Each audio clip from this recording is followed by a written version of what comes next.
Assalamualaikum warahmatullahi wabarakatuh. Alhamdulillahirabbil alamin. Wassalatu wassalamu ala asyrafil anbiya'i wal mursalin wa ala alihi wa sahbihi ajmain. Puji dan syukur kita panjatkan kehadirat Allah Subhanahu wa taala. Selawat dan salam kita haturkan ke pangkuan alam besar Muhammad sallallahu alaihi wasallam. Bapak dan Ibu yang kami hormati, selamat datang di Rumah Sakit Ibu dan Anak. Kami doakan mudah-mudahan yang sedang kurang sehat segera Allah angkat penyakitnya. Amin ya rabbal alamin. Baiklah, pada hari ini kami dari tim promosi kesehatan rumah sakit akan mencoba memberikan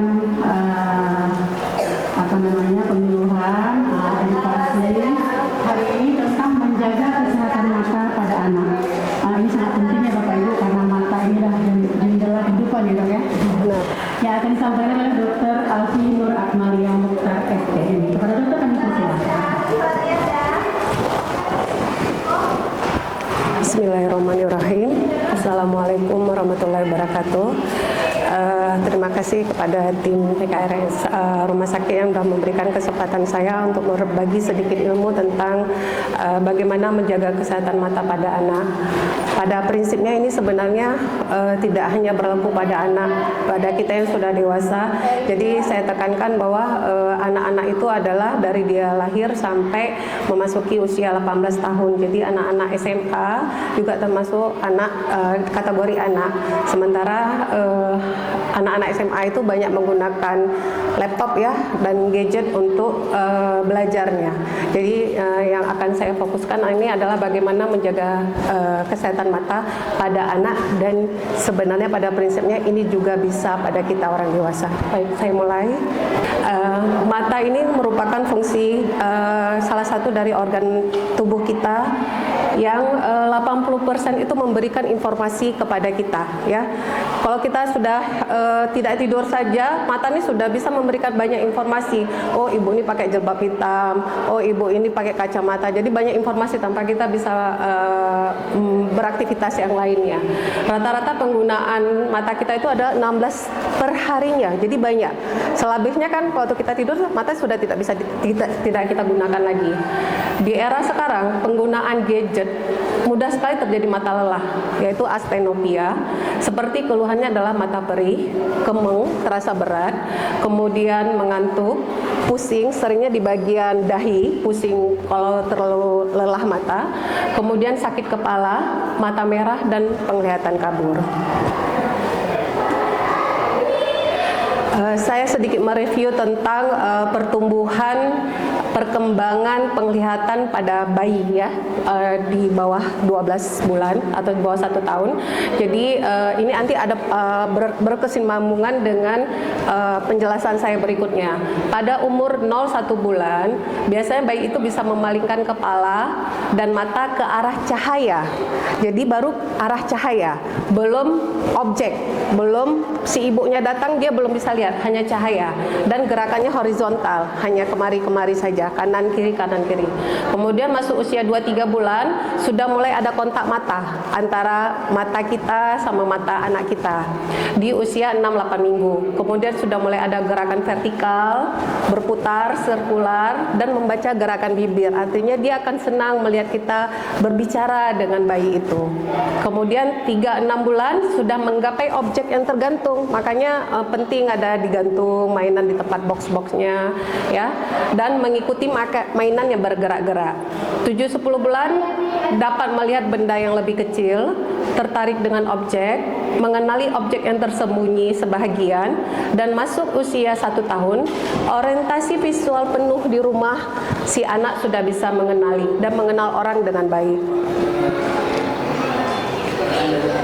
Apa yang harus kita lakukan untuk menjaga kesehatan mata? Pertama, lakukan pemeriksaan mata rutin. Begitu 1 tahun pertama kehidupannya, periksalah 2 kali dalam 1 tahun itu. Kenapa? Seperti yang saya jelaskan tadi, ya. Kalau si anak di usia 4 bulan, ya ini kan saya nih 3-6 bulan sudah menggapai objek. Ternyata anak di rumah, bayi di rumah usia 4 bulan belum bisa meraih mainan-mainan yang tergantung. Jadi harus dicek ke dokternya. Ternyata di usia 4 bulan, maaf. di usia 10 bulan ini dia belum tertarik dengan gambar-gambar yang tertempel yang besar-besar ya, atau dia cuek dengan lingkungan di usia 1 tahun, itu harus kita cek. Jadi penting memeriksakan mata 2 kali pada 1 tahun pertama kehidupan. Kemudian 1 kali pada masa prasekolah di bawah 5 tahun ya. Jika sudah dia masa prasekolah itu kadang-kadang kan orang tua atau nenek kakek tuh nggak begitu perhatian apakah anak ini perlu kacamata atau tidak, karena dia bermain bebas seperti ini, belum belajar. Tapi penting kalau anak sudah memicingkan mata untuk melihat jauh, itu sebenarnya sudah perlu kita periksakan mata ya. Misalnya dia melambai-lambaikan tangan kepadanya, dia cuek aja, itu perlu kita cek. Atau dia berusaha untuk mengenali orang dengan memicingkan mata, nah itu perlu kita periksakan matanya, artinya dia sudah menurun penglihatannya. Kemudian 1 kali menjelang masa sekolah, yaitu di usia 6 tahun harus kita periksa. Kemudian 1 kali setiap tahunnya sampai usia 18 tahun. Ingat bahwa anak-anak di usia 18 tahun maksimalnya. Dan lakukan pemeriksaan mata anak dengan tanda dan gejala kelainan mata. Nanti saya akan jelaskan satu-satu. Kemudian yang paling penting adalah jangan sembarangan menggunakan obat. Sering sekali beberapa masyarakat misalnya pernah mata merah, kemudian dokter kasih obat tertentu. Ternyata dalam waktu 2 hari itu sudah reda mata merahnya. Nah, kemudian suatu saat matanya merah lagi, beli dia obat apotek dengan obat yang sama. Perlu diingat bahwa dokter memberikan obat ini setelah melihat, oh ini obatnya. Kalau nggak lihat, ngasih obat itu dokternya, pasien membeli sendiri, justru berbahaya. Karena ada beberapa obat yang haram kita berikan kalau mata merah dengan kondisi luka di lingkaran mata yang hitam ini, luka. Itu justru makin memberatkan kondisi matanya. Jadi cek ke mata, apapun kondisi mata, lebih baik jangan beli obat sembarangan, cek dulu ke dokter mata, karena ini organ yang sangat penting yang kalau sudah luka sulit sembuhnya ya. Baik, saya akan menjelaskan satu persatu tentang tanda dan gejala kelainan mata. Mengapa pada bayi prematur dan berat badan lahir rendah harus kita periksakan mata? Karena di usia di bawah 28 minggu, 32 minggu itu kan prematur ya. Anak-anak kan baru bisa bagus lahirnya setelah 40 minggu. Tentu saja kalau dia di bawah 32 minggu, segala sesuatunya belum matang. Ya, organ-organ itu, terutama organ mata yang kecil, padahal organ yang sangat penting ya. Nah, begitu dia tidak matang, termasuk pembuluh darah di saraf matanya itu tidak matang, sehingga dia mudah terjadi penurunan penglihatan. Dia kalau tidak kita tanganin, kalau diperiksa dokter ternyata ada sesuatu, ada perdarahan segala macam, tidak ditanganin, efeknya si bayi tidak bisa melihat ya. Kemudian tidak ada fiksasi mata setelah usia 4 bulan. Kemudian mata merah, berair dan keluar kotoran mata. Nah, ini mata merah ya, berair ya. Ini harus segera, jangan beli obat sembarangan di apotek, tapi harus ke dokter. Ini masing-masing kondisi mata ini beda kondisinya, obatnya juga beda. Yang pasien tahu kan, oh mata merah. Ya, mata merah. Tapi yang dokter lihat ini mata merah karena infeksi, ini mata merah karena alergi. Lain penyebab, lain obatnya, ya. Baik, saya lanjutkan. Kemudian mata kucing dan dalam mata terlihat putih. Seperti apa sih mata kucing? Seperti ini, Bapak Ibu. Jadi mata kucing tuh kalau malam-malam terlihat terang kan, benar kan? Kalau lihat anak di bawah 5 tahun terlihat seperti mata kucing terang dalam gelap, itu bukan bagus ya. Itu bukan bagus. Itu salah satu dari tanda kanker mata. Ya, itu nggak bagus. Jadi harus segera. Kalau dibiarkan, ini matanya akan menonjol, bis itu ya karena dia dekat dengan otak, nanti larinya kanker ke otak juga. Ini kan hidup anak. Memang kalau seperti ini masih bagus, tapi dari ini memang harus diambil matanya daripada sampai ke otak membahayakan hidupnya. Kemudian ini mata putih, di dalam mata putih ini katarak. Jangan anggap katarak itu hanya pada anak-anak, pada orang tua, pada anak-anak pun bisa. Kalau si ibu lagi hamil kena campak Jerman atau rubella, ya demam si ibu waktu hamil, si anak lahir bisa katarak. Nah, kalau ini tidak segera dioperasi, nanti saraf matanya nggak berkembang. Walaupun dioperasi misal di usia 2-3 tahun, dia sudah katarak di usia bayi, tapi baru dioperasi di usia 2-3 tahun, saraf matanya nggak berkembang. Setelah dioperasi pun penglihatannya juga sulit untuk melihat. Ya, saya lanjut. Kemudian bentuk ukuran gerak bola mata tidak normal. Seperti apa sih?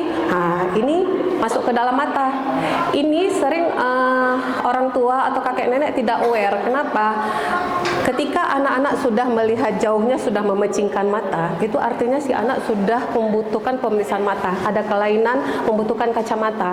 Semakin tidak dipakai, maka si anak berusaha untuk mencari fiksasi objek yang dia lihat. Nah, kalau dia terlalu minusnya sangat tinggi, dia lama-lama matanya akan masuk ke dalam. Ini baru satu mata, bisa dua-dua mata masuk ke dalam, atau justru keluar. Ya, apa istilahnya bahasa Indonesianya? Juling ya, juling ke dalam, juling ke dalam. Kemudian ukuran bola mata membesar. Ah, ini lebih besar lingkarannya, namanya kornea, lebih besar daripada mata kiri. Mata kanan sedikit lebih besar. Ini glaukoma, seringnya glaukoma pada anak. Ya, ini lama-lama kalau nggak ditanganin si anak nggak bisa melihat. Permanen, tidak bisa kita sembuhkan. Permanen, artinya kita obatin hanya mempertahankan sisa fungsi penglihatan, tidak memperbaiki yang sudah rusak. Yang sudah rusak karena saraf matanya yang kena. Ya, jadi diperhatikan ukuran bola mata. Kalau lebih besar, berarti ada sesuatu. Nah, seperti apa lagi tanda dan gejala yang harus diperiksakan oleh dokter? Misalnya sulit membaca. Waktu di sekolah gurunya lihat, ini anak ini kenapa ya baca bukunya atau menulisnya harus dekatin ke buku tulisnya. Jadi atau belajar di rumah sama ibunya kayak gitu. Jadi harus segera dicek. Atau menyipit salah satu mata, lihat jauh waktu ada yang dada-dada dia nyipitin mata. Artinya dia berusaha memfokuskan matanya. Dia tidak bisa melihat lagi. Justru harus kita segera periksa. Sering berkedip. Sebenarnya Tuhan memberikan kita refleks berkedip setiap menitnya 16-20 kali. Kenapa? Karena memang di saat kita berkedip, maka keluarlah cairan mata sebagai makanan dari bola mata kita. Ya. Jadi itu refleks dikasih Tuhan. Dalam 1 menit itu tanpa kita sadari seperti bernapas. Kita nggak sadari kan bernapas tuh. Kalau kita lagi baik-baik aja nggak ada sesak, kita nggak sadari. Itu semenitnya 16-20 kali. Tapi kalau lihat anak sudah gini terus, begitu terus, harus segera dicek. Artinya matanya sudah sangat lelah, ya. Kemudian kehilangan minat menggunakan mata, artinya dia sudah memang nggak bisa, udah kabur, malas melihatnya. Kemudian sulit membedakan warna merah, hijau, biru, dan kuning. Nah, kemudian ketika si anak melihat objek atau melihat orang atau melihat papan tulis, memicingkan mata, memiringkan kepala, mendekati objek, itu juga harus segera kita periksakan. Atau sering tersandung waktu jalan, atau nilai pelajarannya dulu ranking masuk 10 besar, ini kok makin, padahal dia belajar di rumah tapi kok nggak nurun terus. Bisa jadi dia memang sudah nggak bisa melihat papan tulis, jadi harus segera diperiksakan, ya. Nah, tadi kan saya masih bercerita tentang bagaimana ya pemeriksaan, maaf saya ulang lagi.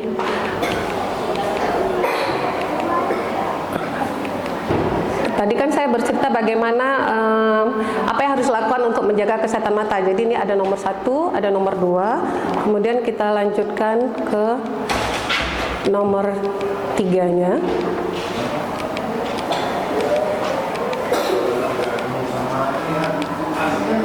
Nah, lakukan aktivitas fisik di luar ruangan. Kenapa? Karena jika kita anak-anak berada di luar ruangan, jarak pandangnya itu sudah lebih dari 3 meter. Perlu diingat, setiap anak di rumah terus dengan HP, dengan gadget, ya, itu jarak pandangnya kan dekat ya. Malah kadang-kadang ada beberapa anak yang benar-benar dekat banget objek HP-nya itu dengan mata. Itu memaksakan mata bekerja. Nah, ketika anak dipaksa matanya bekerja melihat objek dekat, itu membuat bola matanya memanjang. Bola mata memanjang, maka akan terjadilah kelainan refraksi berapa minus tinggi, ya. Jadi dengan anak-anak beraktivitas di luar, jarak pandangnya menjadi 3 meter, mata itu menjadi rileks, istirahat. Kalau dia terus dengan objek dekat, mata dipaksa bekerja. Jadi anak-anak memang harus berada di luar. Kemudian, kenapa juga harus di luar penting?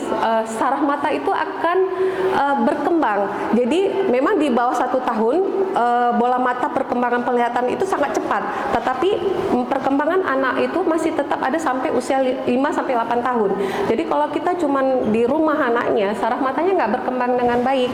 Karena perkembangan saraf mata itu membutuhkan vitamin D dari sinar matahari, ya, memerlukan. Jadi vitamin D itu tidak hanya penting bagi tulang. Vitamin D itu setelah diteliti banyak orang, dia bagus untuk otak, bagus untuk mata, bagus untuk mencegah kanker, bagus untuk mencegah penyakit jantung, bagus untuk mencegah orang kena DM. Banyak fungsinya, bukan hanya untuk tulang, ya. Kita memang matahari kita sangat panas, tapi kita sering tidak terpapar langsung, ya. Ibaratnya kalau perempuan kan kita pakai hijab, bisa pakai sunblock, atau kalau saya mungkin aktivitas kemana-mana dengan mobil. Jadi memang pada dasarnya kalau diperiksa, terus terang saya sendiri waktu periksa vitamin D saya rendah, ya. Kemudian kurangi paparan terhadap layar gadget dan objek dekat karena bisa meningkatkan rabun jauh. Nah, apa itu rabun jauh miopia? Jadi orang yang miopia itu bola matanya itu lebih panjang daripada orang yang tidak minus. Yang orang bilang, oh saya minus sekian. Itu bola matanya lebih panjang dari orang yang tidak minus, ya. Nah, pada anak usia pertumbuhan di bawah 18 tahun, badannya masih tinggi kan? Masih tinggi. Bola matanya masih ikut memanjang. Makanya saya menekankan pada anak yang sudah dapat ukuran minus di usia pertumbuhan, pasti bertambah ukurannya ibu-ibu.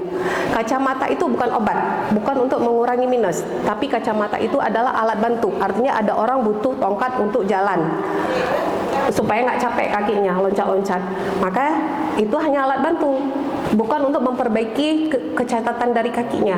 Begitu juga dengan kacamata. Kacamata hanya alat bantu dia untuk melihat, bukan untuk mengurangi minusnya.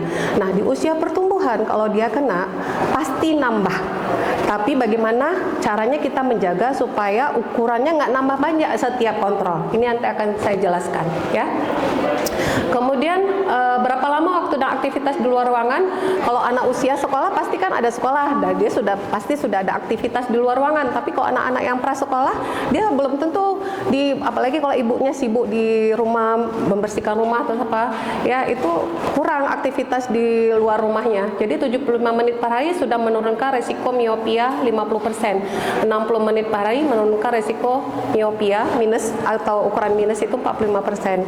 Nah, minus ini sangat dipengaruhi dengan genetik, ya. Artinya kalau ada orang tua yang memang ada kacamata minus untuk rabun jauh, kemungkinan untuk anaknya itu terkena minus itu ada, ya. Nah, dengan dia beraktivitas di luar, sini sudah menurunkan risiko ini. Itu pentingnya. Oke, saya lanjutkan. Nah, saat ini matahari sedang terik-teriknya, sedang garang-garangnya, ya. Memang penting beraktivitas luar, tapi penting juga menggunakan, kebetulan saya nggak dapat gambar yang kacamata anti radiasi, atau setidaknya ya kita pakai kacamata pelindung seperti ini dan pakai topi untuk anak-anak. Kita melakukan aktivitas di luar, tapi juga harus pakai pelindung mata, ya. Kenapa harus pakai pelindung mata? Nah, ini saya akan jelaskan akibat tidak menggunakan kacamata pelindung di bawah sinar matahari. Maka akan terjadi nih, ya. Ini akan tumbuh selaput seperti ini. Namanya pterygium. Pterygium ini memang tidak begitu mengganggu penglihatan, tetapi secara kosmetika jelek. Dan lama-lama ini gampang mata merah, kena angin sedikit merah, sapu rambut sedikit juga merah. Lama-lama memang ini nanti selaputnya bisa masuk ke mata ini. Itu baru mengganggu penglihatan dan harus tindakannya operasi. Kemudian apalagi efek dari kena sinar matahari terpapar langsung, seperti misalnya petani atau nelayan, ya, harus tetap pakai pelindung mata. Nah, mudah terjadi alergi mata. Ini harusnya mulus karena dia sudah bergunur-gunur, jadilah akhirnya waktu berkedip-kedip luka di lingkaran mata ini, berbahaya. Jadi penting, sebenarnya bukan hanya mata, ya, yang kalau paparan langsung sinar matahari berbahaya, kulit juga. Jadi tetap harus ada, kita butuh matahari, tapi kalau lagi garang-garangnya matahari, kita harus pakai pelindung. Oke, bagaimana lagi cara melindungi mata kita? Kalau memang si anak memang aktivitasnya di komputer, tugas-tugas semua di komputer. Ya, sekarang anak SMP, SMA semua tugasnya dari HP, bu guru kirimnya harus buat makalah segala macam. Maka Harus dengan pencahayaan yang baik saat membaca dan menggunakan gadget. Tidak terlalu terang, tidak juga terlalu redup, tidak membelakangi cahaya ya, atau misal langsung cahayanya ini jendela kita duduk di situ nggak begitu bagus ya. Kemudian perbaiki postur tubuh dan jarak dengan objek saat beraktivitas dekat.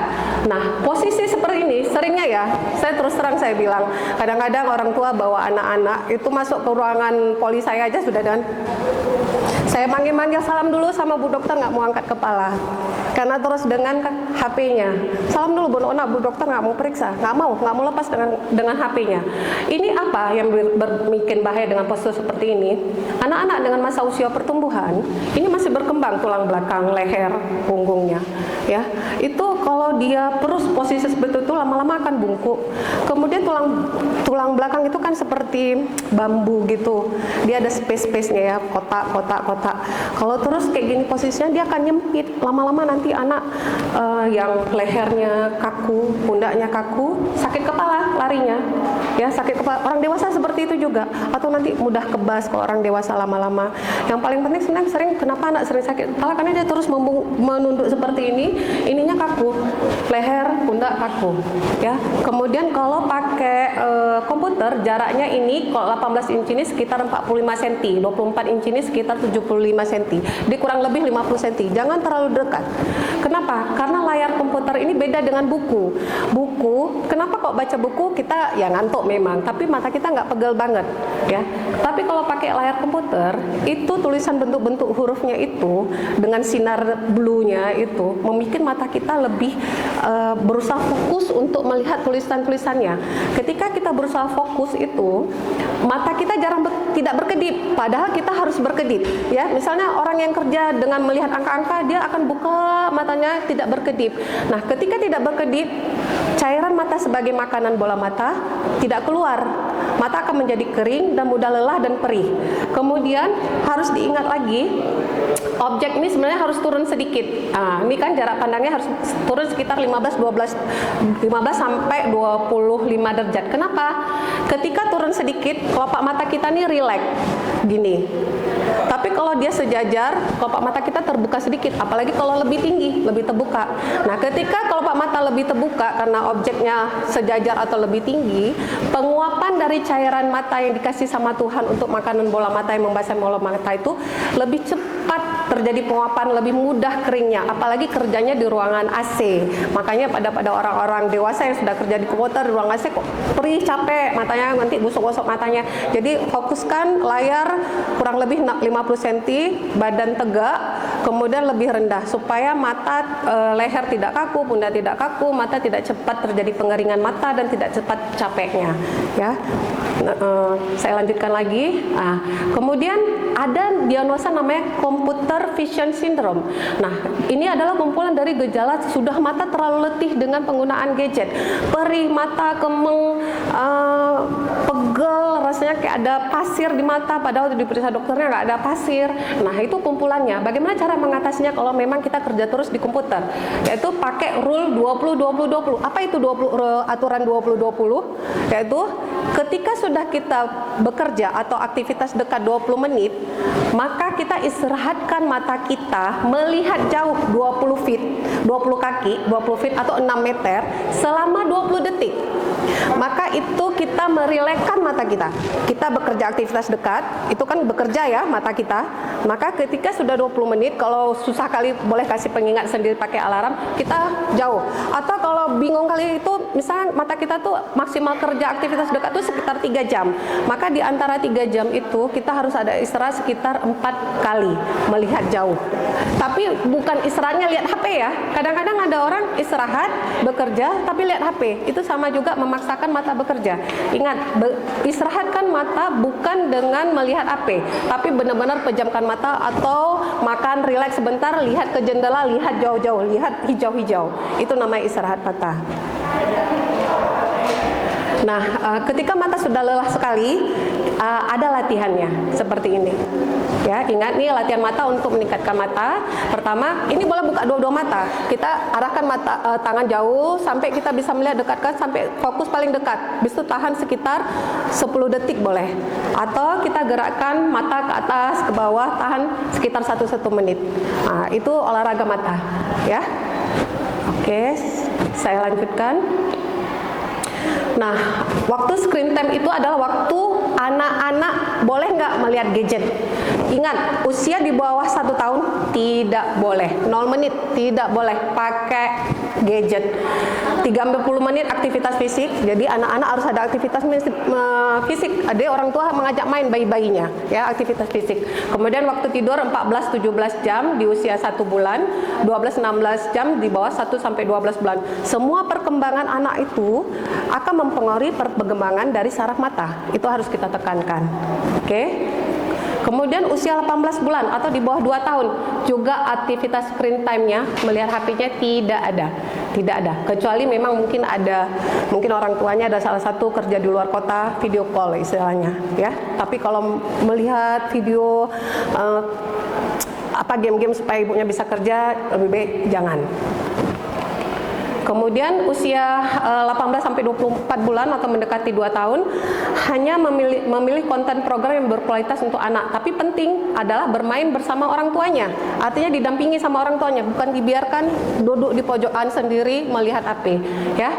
Dan ini penting untuk didampingi sama orang tuanya dan ada batasan waktunya, yaitu ini tidak boleh 1 jam sebelum tidur. Nanti saya jelaskan kenapa tidak boleh menggunakan HP termasuk untuk orang dewasa, ya, tidak boleh.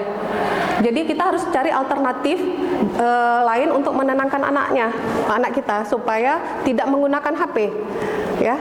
Bisa dengan membacakan buku cerita, bisa dengan kita sebagai objek mainan anak-anak kita, ya. Harus interaksi yang seperti itu. Kemudian usia di atas 2 tahun atau 24 jam, batasi screen time penggunaan gadget itu hanya 1 jam per hari.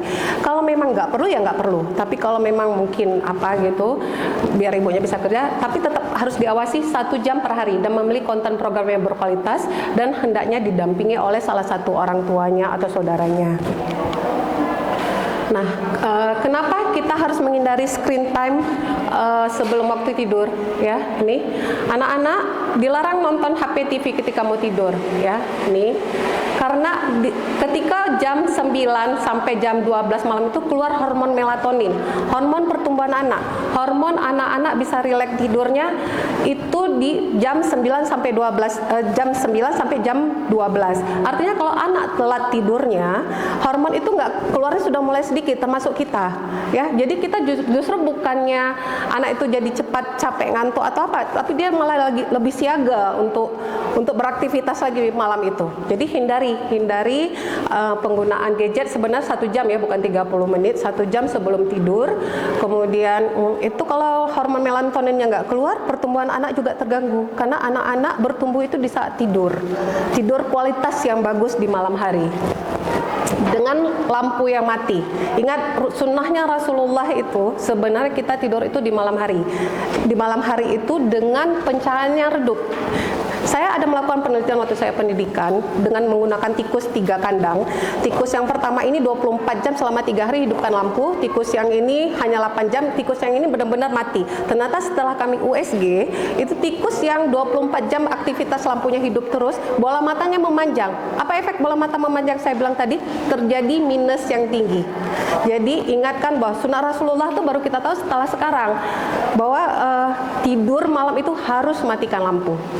Dan hormon melatoninnya hanya keluar kita tidur di saat kita matikan lampu. Karena dia nggak mau keluar. Oke, saya lanjut. Nah, ini istirahatkan mata setiap 20 menit sejauh 20 kaki atau 60 meter selama 20 detik. Kemudian lanjutkan lagi aktivitasnya. Ingatkan untuk berkedip karena sering sekali ketika kita fokus lihat komputer kita jarang berkedip. Padahal berkedip itu adalah mengeluarkan makanan dari bola mata kita. Kemudian jaga kebersihan layar gadget, jangan terlalu kotor. Sesuaikan kontak layar gadget dan tetapkan jarak baca ideal. Kalau buku atau HP 30-40 cm, tapi kalau komputer 50-70 cm. Dan batasi waktu screen time-nya.